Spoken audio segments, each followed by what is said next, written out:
In 1998, a new corporation was founded. Its mission would be to organize all the world's information and make it universally accessible and useful. It estimates it will take 300 years before it reaches that goal.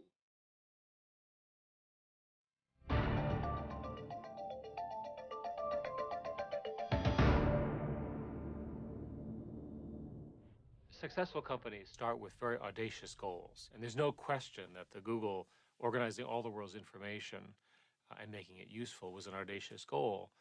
And we started with the web, but we see our mission as much more than just the web. We see it as really all of the way we communicate, the way we think, because there's so much of it.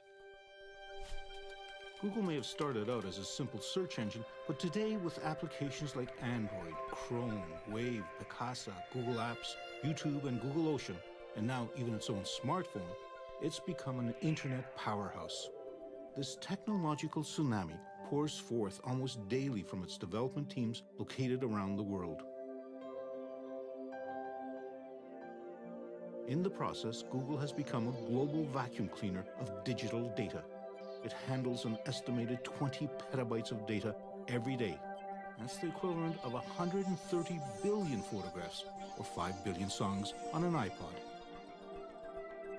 It also deals with more than 1 billion searches per day, and those searches leave a digital footprint of every person visiting the site.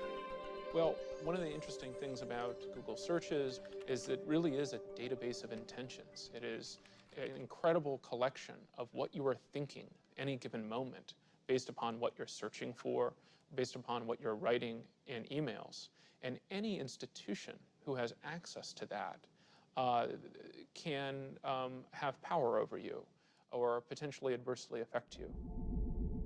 Do you know what this might be? Does anybody know what that is? Google founders Sergey Brin and Larry Page. Wow, okay.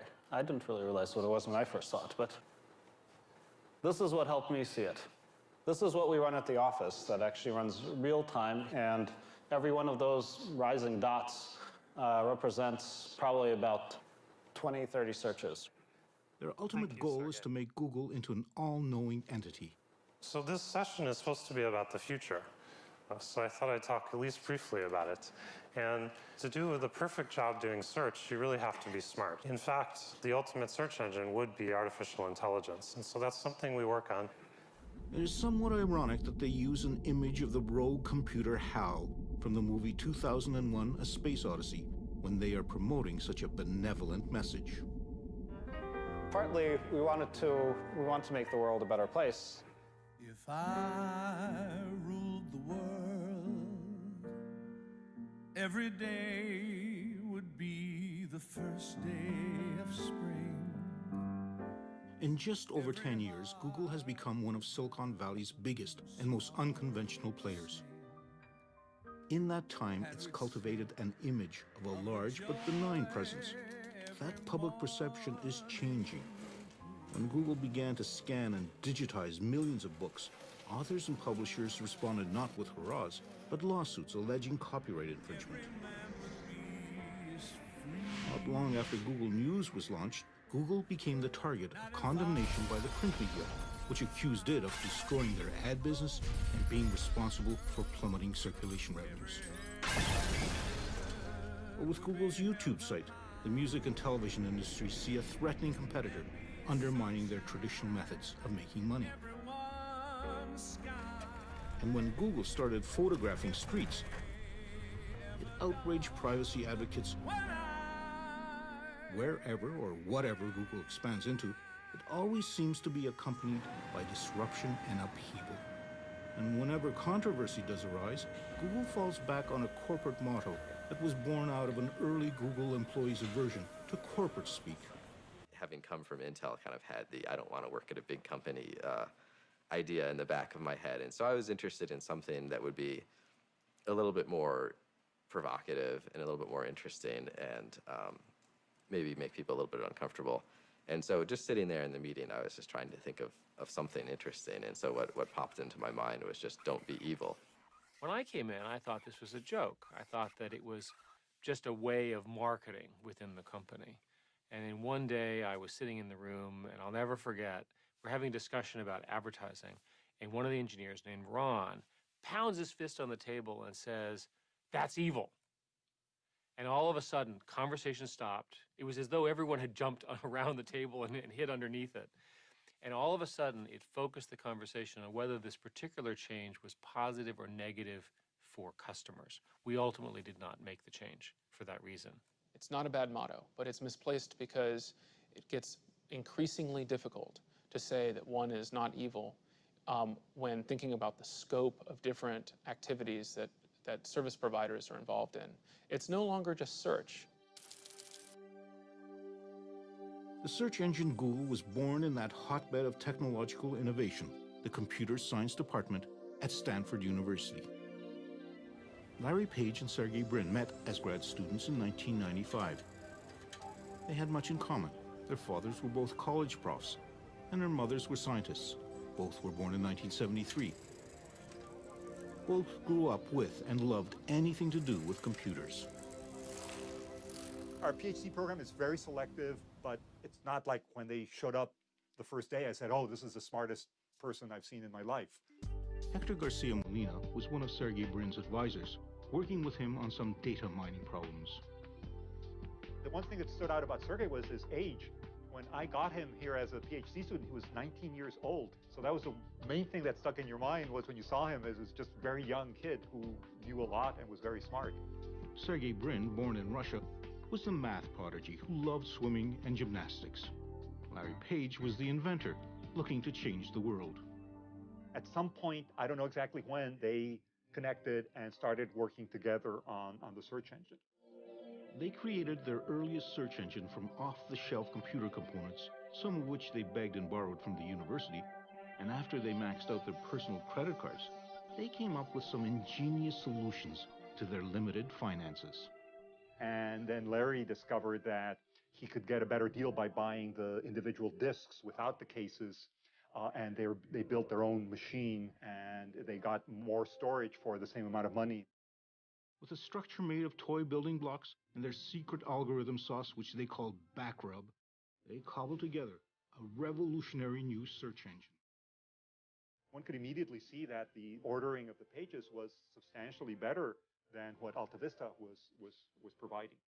In the mid-1990s, AltaVista, like the majority of other search engines, looked only at text, ranking the results based on the number of times a keyword appeared.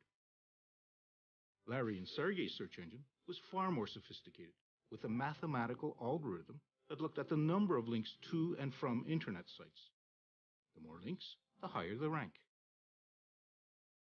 The first search I ever typed into Google was Canadian exchange rate, and it gave me exactly the right information that I ever could use about the Canadian exchange rate and so on. And I was, I hate to use the word blown away, but I was blown away by the fact that I could find exactly what I wanted so quickly. I think what they realized is that working on it in the context of a university research project didn't give them the scope and the scale that they really needed to make it work. So they said, well, let's take a leave. Let's go off, do a company, get it working, and then we can come back and finish up the research.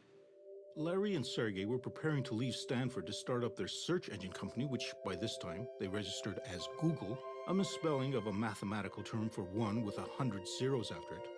Meanwhile, they continued to participate in the computer science program.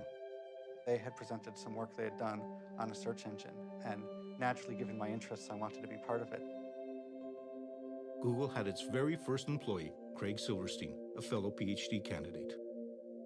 So there were three of us at the beginning, and it seemed like forever that there were three of us. We cared a lot about culture fit, and there were some people who we refused to hire, even though they seemed technically to be very qualified, because they just did not have the personality to work well with us.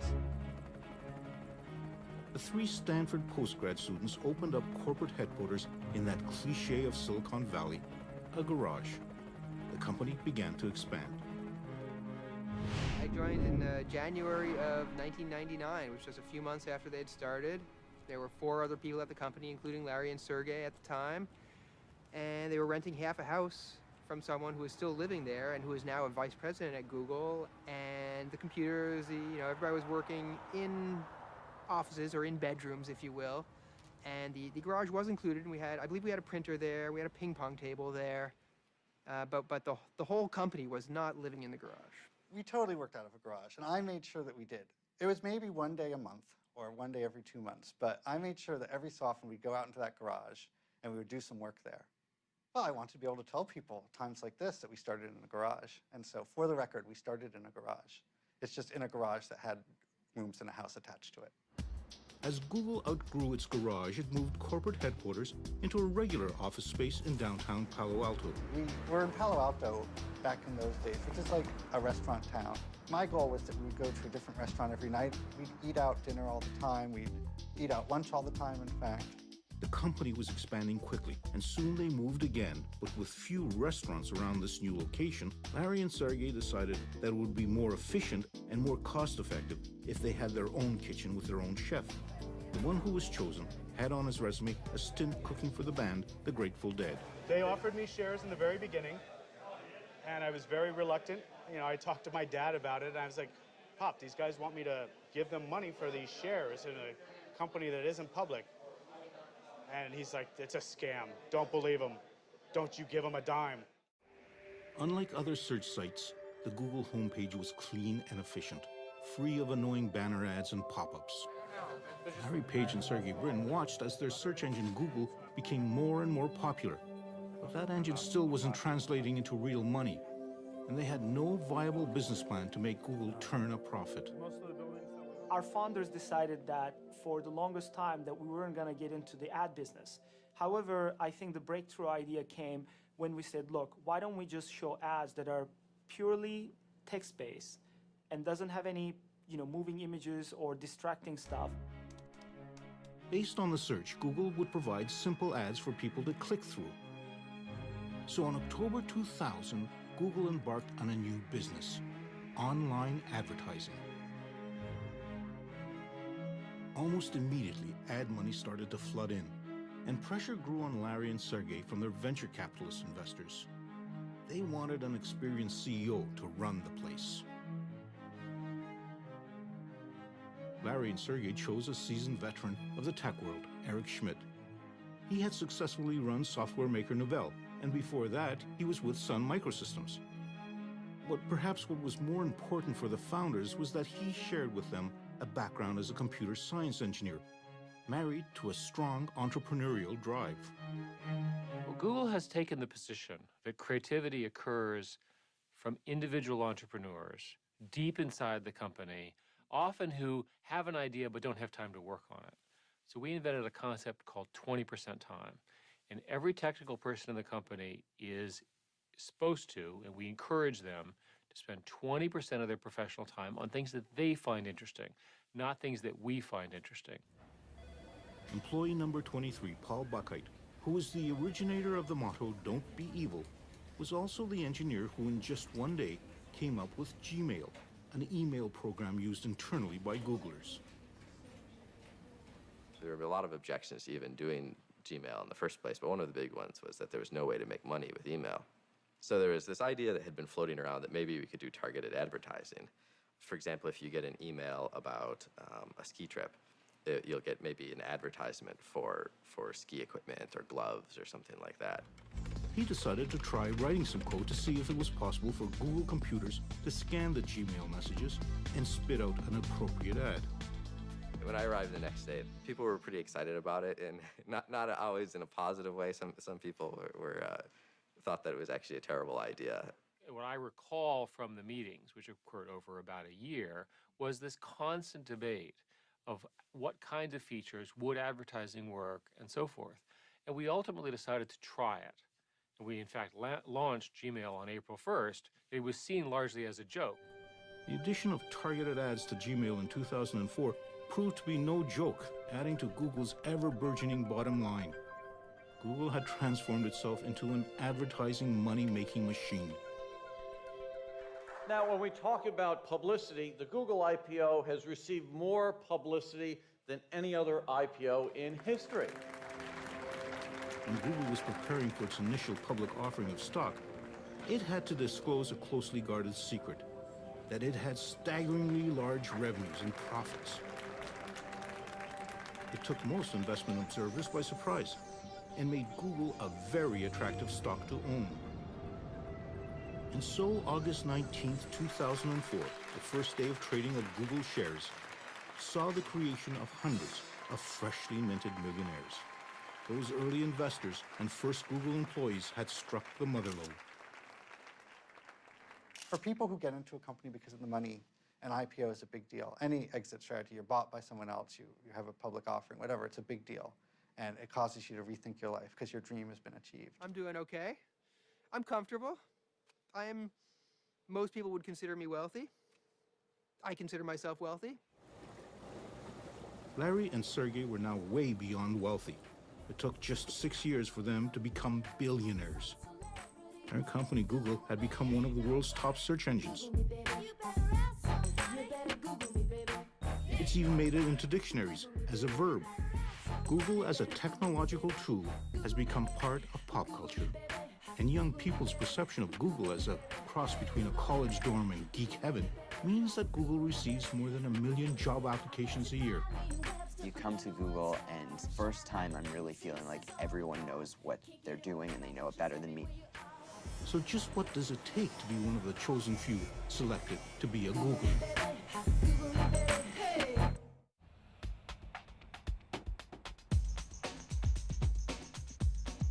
The Googleplex, as it is known by the Googlers who inhabit it, are made to feel that they are the best and brightest. Deserving of the complimentary meals, the subsidized message service, the free laundry, as well as the barbershop on wheels. I feel one of the greatest thing about Larry and Sergey, they were really, really smart people and they were brilliant, but I think one of the best things that they've done is they also made sure that they surrounded themselves with the best and most brilliant people that they could find. Google receives more than 1 million job applications a year. However, to join the ranks of some 20,000 worldwide Googlers requires passage through a grueling series of tests and interviews. Rajin Seth, another Stanford computer science graduate, had worked at a number of high-tech companies before approaching Google. I probably went through somewhere between 10 to 15 interviews at the time. And then finally, my last interview was with Larry. And so, literally I just came in one day and actually got to sit down in Larry Page's office and interview with him. And he asked me a bunch of tough questions, and I didn't quite know how I did, but apparently he liked me enough to the point where they decided to give me an offer. Among the most highly prized employees at Google, just after computer science engineers, are new hires called APMs, or Associate Product Managers. A large part of why Google hired associates like my position, associate product managers, out of school at that point, was to be able to culture these future product managers like myself in the way Google wanted them to behave. Mostly young, recent graduates with incredibly high test scores, they are given enormous amounts of responsibility and authority early in their career. And we're not prioritizing that very hard right now because we don't think it's going to be able to replace the personal start page from day one. Among the most recent crop of APMs is a Canadian, Jeff Harris. The job that I'm actually doing, which is an associate product manager, is kind of designed for people that have a technical background but aren't necessarily interested in coding day to day.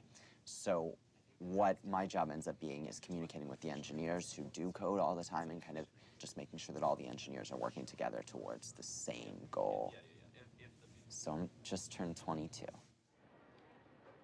I think the biggest surprise at working at Google is probably how open it is about everything that we're doing. So I can just look it up on our internal site and see details on every single project that's out there, which is great from an organizational perspective.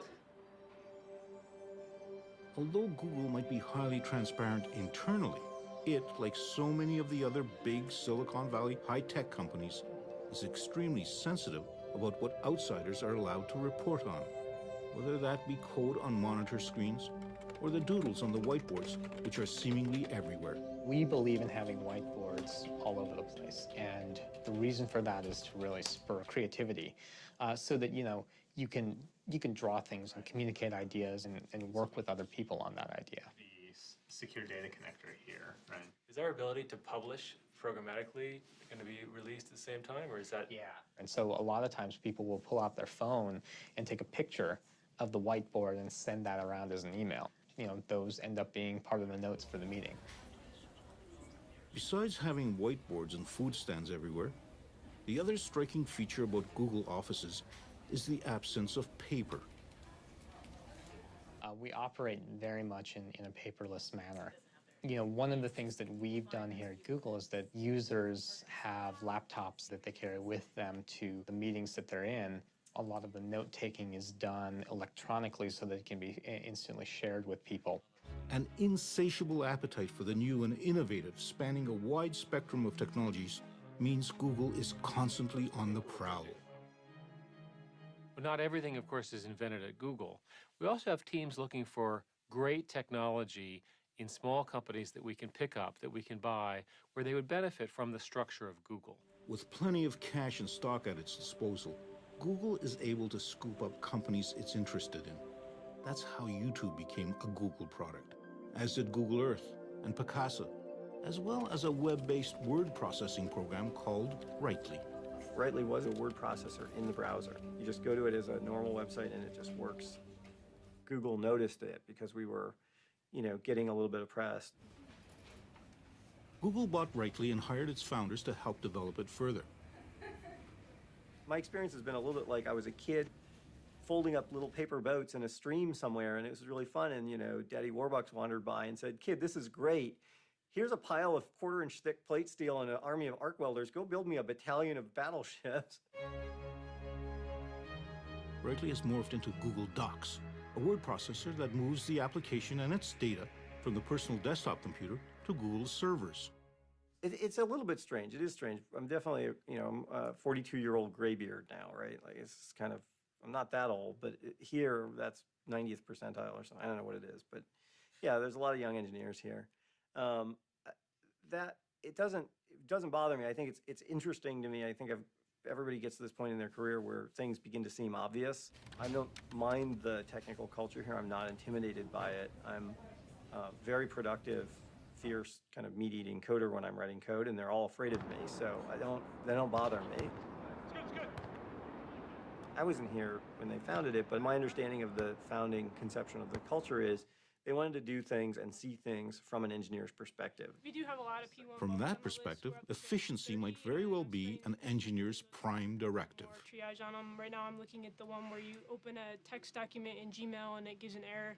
Most of the teams do this every morning. There's a stand-up meeting. It's meant to be very short. It's about 10 minutes long. You're not supposed to speak for more than about a minute. All right, so I continue unit testing. The pencil is the conch shell from the Lord of the Flies. Remember that? So that's whoever has the pencil is talking. That's why it's a very efficient meeting. It took 5 minutes to tell the whole team what was going on. Another meeting where members of the Google Docs team get to discuss problems is during their weekly Writely walk. I think it's interesting to try to do big things that change the world. I think that's what I like about being at Google. We want to change the world too. We want to do great things. What's wrong with the logarithmic pruning that we do now? The guy was editing for 8 hours and All right. the beginning and the end got proved. So we're using it. Okay. No, that's cool. That's cool. You get to deal with tens of millions of users and, big data centers and big machines and big engineering, and it's really fun. For computer geeks, the fun really began in 1977 in a Silicon Valley garage when two college dropouts started a company called Apple and launched a revolution. The personal computer revolution. The power of the desktop computer unleashed across millions of homes and offices around the world changed everything. But now, after more than a quarter of a century of insinuating itself into our lives, the PC has lost pretty well all of its original gee-whiz luster. Google has set its sights on creating another revolution by eliminating the need for desktop computers. It wants to put as much of that data as possible onto its own servers. One of the things I think that's underappreciated is from the very earliest days, including at Stanford, they were great at minimizing the cost for putting together computer systems, and they've carried on that ability to deliver a huge amount of computing power at a relatively low cost. From its beginnings, Google had made it a priority to manufacture as cheaply as possible all its servers and storage facilities to handle its fast search and logging of the internet. And as the internet has grown, so has the need for increased computing capacity. Well, Google builds large data centers. We use personal computer components, and then we build a lot of specialized systems now to deal with the kind of scale that is required. Scale is at the heart of Google. Not only does Google have access to almost limitless computer power, but perhaps of greater value, it has accumulated a massive collection of data. Data that can be used for testing at a scale unseen by most new computer engineers. My office mate and I were just banting around some ideas, and we're talking about something that later turned into something close to Google Bookmarks. And, you know, we did a little bit of math and said, that'll be about, I don't know, 4 petabytes of data. That doesn't seem so bad. And that sentence, 4 petabytes of data, that doesn't seem so bad, is something that before I had been at Google for a month, I would have been shocked to hear those words coming out of my mouth. That shocking 4 petabytes is the equivalent of 4 million gigabytes, numbers so staggeringly large that it is nearly impossible for mere mortals to fathom. As memory increases in capacity and decreases in price, Google is moving into something called cloud computing. The whole idea behind cloud computing is to go ahead and get everything on their server where the professionals are managing it. The problem today is you've got all your stuff on your computer, you drop it, you break it, you delete it, it's a disaster. Why don't you put everything that's important somewhere else, keep it secure, keep it under your control, it's available to you on every demand, on every device, and everywhere you are. The move to the cloud is ushering in a revolution in how we communicate, how we work, how we play, in fact, how we live. People wonder, what's going to happen to information that is mine personally? It's my bank records, my health records, whatever it is, but I don't control it. It's sitting out there somewhere I have to just trust whoever has it to not do things with it I wouldn't want. Is this move into the clouds opening a backdoor for governments and corporations to secretly access data about us?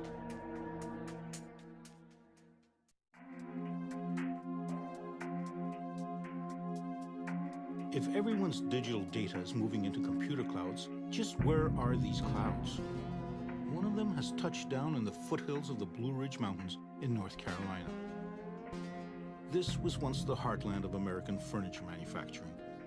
Then in the 1990s, cheap labor from overseas siphoned off the jobs, leaving behind a devastated economy and an awful lot of excess electricity.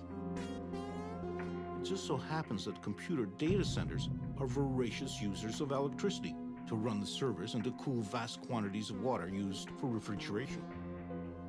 The town of Lenoir had plenty of both, and so in late 2005, Google came calling, but it came cloaked in secrecy.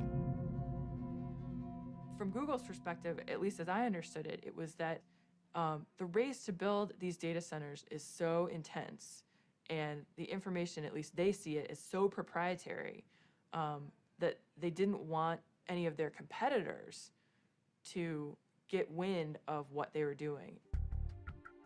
T.J. Rohr is a lawyer and a member of the Lenoir City Council who was involved in the closed-door negotiations with Google.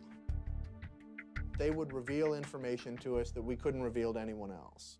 Google definitely had an attitude like, look, it's our way or the highway. These are the terms we're offering. Take them or leave them. Desperate local and state officials were more than ready to reach a deal that would bring Google to this devastated county. They offered Google a 30-year tax break on property and equipment. It was worth an estimated $165 million over a 30-year period. From these digital warehouses estimated to cost $600 million apiece flows a stream of data. Here are the emails, the photographs, the music, the videos, the maps, and the searches that have made Google a data collecting powerhouse. Google does not divulge how many server farms it runs worldwide, but it is rumored that there are some 36 of them around the globe, all digitally connected and all firmly planted on land. But that might change. Google has filed a patent to build data centers out on the open sea. Powered by the latest technologies in harnessing wave energy, Google servers would sit out on barges. The expectation is that sea-bound servers would be much cheaper to run, and there certainly wouldn't be any real estate or property taxes to pay. A working model has yet to be built, but Google is a corporation that likes to move quickly when cutting-edge technology is involved. However, Google took its time when it came to opening up an office in China. The growth in internet usage in China is staggering. By 2009, its internet users surpassed the entire population of the United States.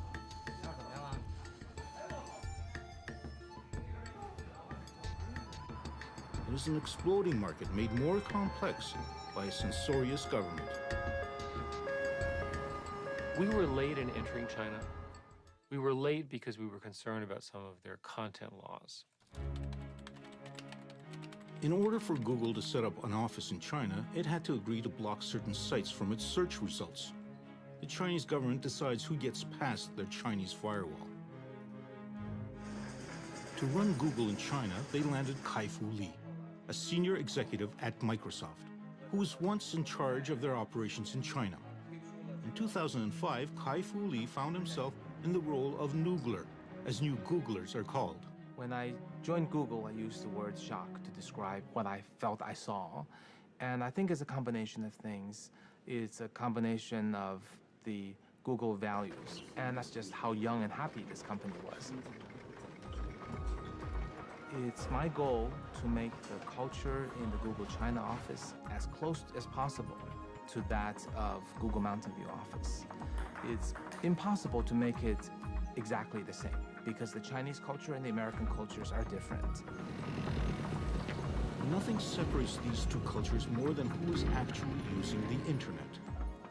The average internet user is 25 years old in China versus about 42 in the United States. So the difference is substantial, and the usage patterns is also quite different. The Chinese users, because they're younger, tend to like entertainment, games, music, video, tend to do less of searching and e-commerce. Similarly, when they use the web, they tend to want something that's very busy, very exciting, as opposed to simple user interfaces. The internet cafes are filled with young people, many of whom are here because at home they would be forbidden to play these games and movies. What it seems is not forbidden either here or at home is downloading pirated music. We noticed that most Chinese users on the internet download pirated or unlicensed music through other search engines. And that's become a habit, and I think most users find that to be an entitlement. So our efforts to try to build perhaps a paid per download or even a subscription service ended up with a clear conclusion they would never take off. A Google engineer and a product manager used their 20% time to come up with Google Music, a free music download that has the support of the major record labels. So we hope we found the formula that will not only be successful, popular, but also profitable for record labels and for our partner and for us. While the Chinese government appears to tolerate the pirating of music, it seems to show less patience for Google, recently accusing it of spreading pornography. Google is registered in China, so we have to follow the Chinese laws. Whatever the laws. Well, our employees are Chinese citizens. They would have to follow the Chinese laws wherever they were. Following Chinese laws meant that Google searches from within China for such things as Falun Gong, Tibet independence, or Tiananmen Square protest produced quite different results from those that appear on screens outside of China. And that's how it operated for 4 years. When in January 2010, Google announced that it would stop censoring its search results due to a major cyber attack originating in China, targeting Google's intellectual property and the Gmail accounts of Chinese human rights activists. While China insists that its laws must be obeyed, Google warned that if discussions with the Chinese government to operate an unfiltered search engine prove unsuccessful, it could shut down operations in China. However, there were no discussions with the government of the United States when shortly after September 11, 2001, it passed legislation that gave itself broad surveillance authority, allowing itself unprecedented access to people's digital footprint. And these powers are quite broad now. They range from getting access to credit reports on individuals, to getting access to their communications data, to more broadly being able to send a letter to any data holder and say, please reveal all the information you have about this person and don't tell them, and don't tell anyone. This is the idea of the National Security Letter. At the Electronic Privacy Information Center in Washington, D.C., Director Mark Rottenberg is concerned about the new digital information that's migrating to the clouds of computer server farms. I'm not saying that the government shouldn't get access to that information under appropriate circumstances. In fact, in some instances, it's vital to pursue wrongdoing and criminal investigations. But we need oversight, we need accountability, we need transparency. And the problem with cloud computing is it's going to make it much easier for government to engage in this type of surveillance secretly without people knowing that their personal information, their business records are being turned over. I've asked people at Google to simply report statistics on how many subpoenas and warrants they get every month. They don't have to say anything else. They don't have to say what the subpoenas and warrants were about. Just a number. How many do you receive? But they didn't like that suggestion and rejected it out of hand. As the Google juggernaut plows ahead, digitizing everything in its path, it accumulates new adherents. The city of Washington, D.C. has opted to wean itself off Microsoft Office and switch to a collection of Google applications. Google's offer of a cheaper, more secure, and more collaborative life in their cloud proved just too enticing to turn down. The trust issue is central to our whole brand. If Google were to violate someone's trust, the press, of course, would kill us, and all of a sudden people would withhold their information, they'd stop searching, our revenue would go down. It'd be a terrible thing, terrible for our company, terrible for them. So we take it very, very seriously. Some people don't trust this naive altruism that, we're really trying to make products that make users better. They see, some sort of agenda that we're trying to, control the world or whatever they see. But what can I say? We come out of a grad school background and we don't think like that. But Google also has to worry about a band of young upstarts ready to change the world of search. Discarding Google's original model of a data-crunching search engine, they are approaching search from a different angle. They want to harness the power of what was known as the wisdom of friends. I think that this is the place that is going to define the next several years of what the internet and world is really about. So why is it that some of the leading proponents of social search are ex-Googlers, ready and willing to challenge their ex-employer?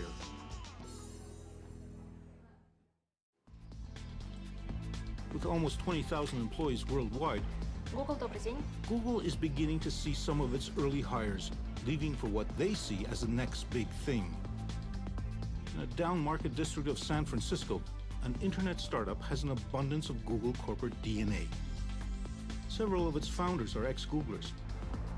But their company, Aardvark, wants to go beyond Google and transform search itself. We like to call it social search. It's the notion of you're really searching for the right person in the moment.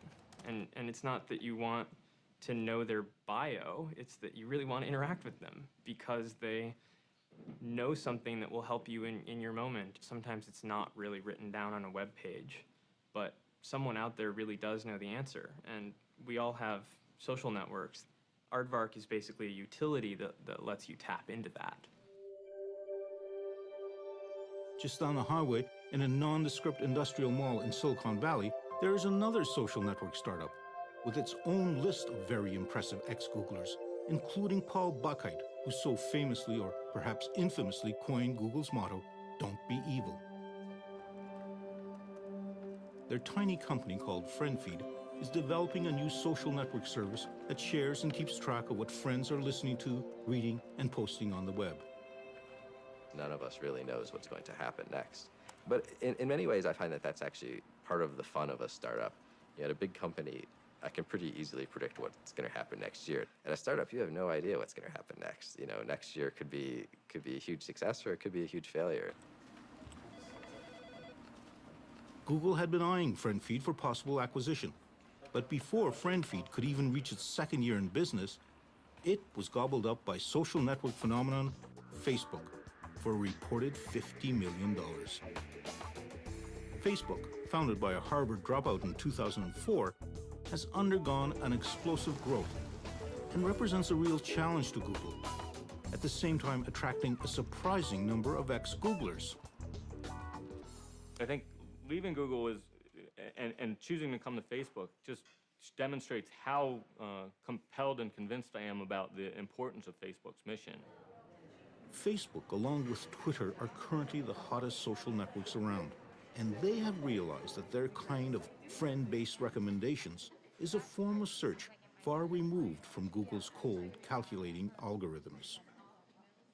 For most people, outside of engineering, the world is about relationships. It's about connecting with other people. And to that extent, Facebook really is that next step in the evolution of what really matters from a technology perspective. Google had in fact entered the social network market with something called Orkut. Although tremendously popular in India and South America, it has failed to attract any large following among Europeans and North Americans.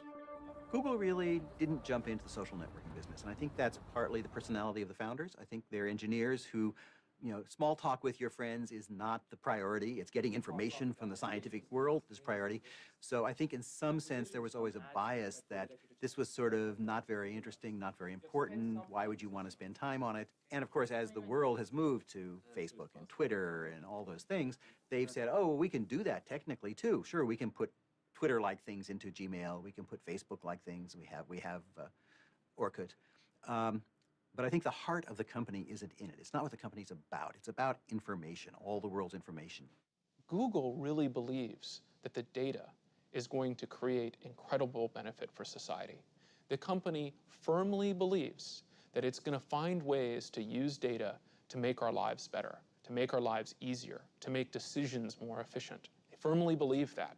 For instance, with flu trends, they believe that in tracking individual searches for looking for things like cough or other medical conditions, they are going to detect the flu, they are going to be able to more effectively target interventions, and fewer people will die. When Google launched its IPO, Larry and Sergey personally wrote a letter explaining their aspiration for its future. Google is not a conventional company, they wrote. We do not intend to become one. Google's mission to collect all the world's information and make it accessible and useful, and do it within 300 years, has seen it move far beyond searching internet sites. Whether photographing streets, or digitizing the world's books, or turning our mobile devices into internet portals, or creating the world's greatest repository of video in its very own cloud, Google remains a technological phenomenon. But its future rests on something quite unscientific. Trust. Trust that it is keeping our data safe from hackers and snooping governments. Trust that it isn't misusing our information. And ultimately trust that Google is living up to its motto, don't be evil.